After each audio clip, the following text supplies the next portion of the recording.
அப்புறம் சார் இது வந்து இப்போ ஜனநாயகன் வந்து நேத்து லீக் ஆயிடுச்சு. இல்ல லீக் பண்ணதை இதுக்காக பண்ணிருப்பாங்க. இந்த படம் பெரிய அளவுல ஹிட் ஆகுன்னு சொல்லிட்டு திட்டமிட்டு பண்ணிருக்காங்க. பல தியேட்டர்ல எனக்கு வந்த தகவல் நான் சொல்றேன். பல தியேட்டர்ல வந்து பாத்தீங்கன்னா வந்து டிவிக்காக சார்ந்தவங்களே இந்த ஃபுல் அண்ட் ஃபுல் டிக்கெட் வாங்கிட்டு இருக்காங்க. தியேட்டர் வந்து ஆன்லைன்ல ஃபுல் புக் இருக்காது, புக்கிங்ல இருக்கு சார். ஆனா தியேட்டர்ல 10 பேர் தான் இருக்காங்க, 20 பேர். அப்ப என்ன அர்த்தம்? இது லீக் ஆயிடுச்சு. அவங்க டிவிக்கு வந்து டேமேஜ் வந்து லீக் ஆயிடுச்சு. அதனால ஜனநாயகம் லீக் பண்ணிருக்காங்க. திட்டமிட்டு போல்டா போடுங்க.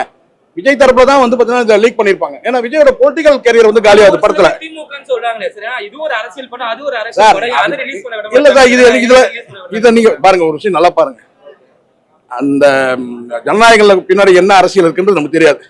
ஜனநாயகம் கூட எதிர்பார்க்கறாங்க ரசிகர்கள். இந்த படத்துல வந்து பாத்தீங்கன்னா படம் ரொம்ப நுணுக்கமா எடுத்திருக்காங்க. ஃபுல் அண்ட் ஃபுல் வந்து டிவிக்கோட அரசியல் வந்து பாத்தீங்கன்னா அம்பலப்படுத்துறாங்க. இந்த சேம் டைம் என்ன கேட்டீங்கன்னாக்கா, எங்க தலைவர் வந்து தொடர்ந்து படத்திலேயே நடிச்சிருந்தா நடிக்கணும் அப்படின்னு நினைக்கிறாங்க. பாத்தீங்களா, அவங்க அந்த படத்தை பார்ப்பாங்க. ஆனா அது முக்கியம் கிடையாது. இப்போ டிவிக்கு பொலிட்டிக்கலா ஜெயிக்கணும்ன்றதான முக்கியம். அப்ப என்ன செய்யறான்னு கேட்டீங்கன்னா, அந்த படத்தை வந்து யாரும் பார்க்க கூடாது. ரசிகர்கள் வந்து பாத்தீங்கன்னா தெரிஞ்சிருவாங்க, தொண்டராக மாட்டாங்க. இந்த படத்துல எப்படி இருக்காங்க ரசிகர்கள் தொண்டர்கள். ஆமா, ரசிகர்கள் இப்ப முக்கியம் கிடையாது. விஜய்க்கு வந்து தொண்டர்கள் தான் முக்கியம். ஆனா தொண்டர்கள் வந்து விழிப்படைகிற மாதிரி இருக்கு படம். அப்ப படத்தை வந்து பாத்தீங்கன்னா பிளாக் பண்ண. அதனால ஆன்லைன் எல்லா இடத்துக்கும் பல தேட்டர்ல வந்து எனக்கு இப்ப வந்து தகவல் ஃபுல்லா ஆன்லைன் ஃபுல்லா காட்டும். ஆனா வந்து தியேட்டர்ல 10 பேர் தான் இருப்பாங்க. இது திட்டமிட்டு பண்ணிருக்காங்க.